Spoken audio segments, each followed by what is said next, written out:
King of Bahrain has reinstated the citizenship of more than 500 people. It follows a wave of condemnation from international human rights groups. Almost 1,000 nationals have had their citizenship revoked since an uprising in the country back in 2011. Many opposition figures were imprisoned at the time or fled abroad. With more, here's Murad Gastiev. This really is evolution. Look here, if someone's being a nuisance, like activists or the opposition, a normal dictator would get rid of them. But it's messy and everyone complains. In Bahrain, they've come up with a novel way of getting around that. It's simple and genius. No citizenship, no voice. The UN High Commissioner for Human Rights is deeply concerned that 139 people in Bahrain were convicted of terrorism after a mass trial, which reportedly did not meet with international fair trial standards. 138 of these people, so all but one, had their nationalities revoked. Standards, schmandards, it works. Since 2012, according to the Americans for Democracy and Human Rights in Bahrain, authorities have revoked the citizenships of 990 nationals, a third of them just last year. Among them are all the undesirables, the human rights defenders, the political activists, journalists, and so on. Everyone who can't seem to shut up. This verdict demonstrates how officials have weaponized the arbitrary revocation of citizenship to punish normal, average Bahrainis. Wait. And guess what happens if you complain about it?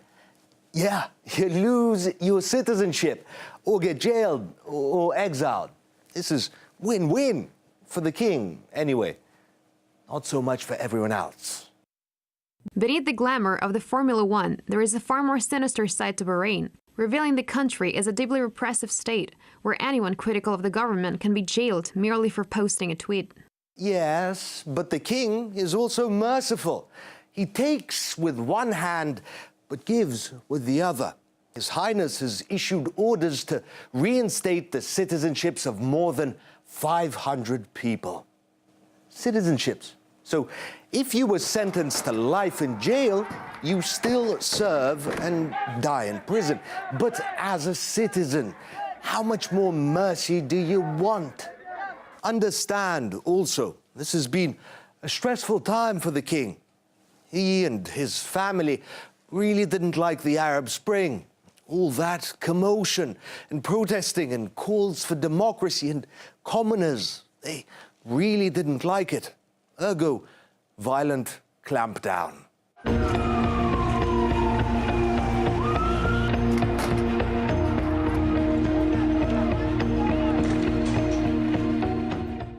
Bahrain was different from the other Arab countries. Oh, sure, they bashed protester heads in like everyone else. The difference is, no one really called for the king to step down. France and friends didn't bomb it like they did Libya. The US didn't fund rebels and Islamists like they did in Syria. Europeans didn't call for regime change like they did in Egypt. You know why? Because Bahrain is a friend, home to the largest US and UK naval bases in the region, holding the prestigious title of major non-NATO ally. These Gulf partnerships are critical to achieving shared regional objectives, defeating ISIS, countering radical Islamic terrorism, protecting global energy supplies, and rolling back Iranian aggression. With friends like these, who needs human rights? Bahrain can get away with murder, and the West will turn a blind eye. And I mean a blind eye. They know full well what the king is up to, what his henchmen commit, what suffering they heap on the people. Human rights issues included allegations of torture, arbitrary detention, political prisoners, arbitrary or unlawful interference with privacy, restrictions on freedom of expression, the press and the internet, substantial interference with the rights of peaceful assembly and freedom of association. Remarkable, huh? They'll bomb Syria over mere rumors, tweets, sanction Iran just out of habit at this point, threaten Venezuela, interfere, meddle in its politics, trample its sovereignty because, but Bahrain, with its torture, abuses, farcical courts and a king drunk on power, that's where they draw the line. Apparently, that's just going too far. In our strategic approach, it is important to acknowledge with a degree of humility that there are some things that are beyond our power to change.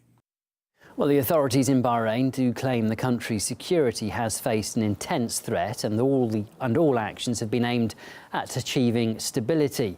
The Interior Minister blames terrorists coordinated with Iran, Iraq and the Hezbollah group in Lebanon for undermining peace in the region.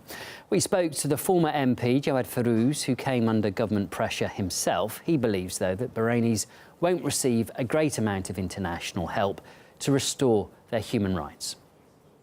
I was part of the first group where their citizenship being revoked in 7th of November 2012. And they start with our group, and that was by an order from Minister of Interior. No evidence or no claims is being given to us. Political and economical rights, you will lose it. And you don't have any access to the health care, nor to the education. I describe it like a social death. Unfortunately, there are double standards in the foreign policy of many Western countries, mainly UK, United States.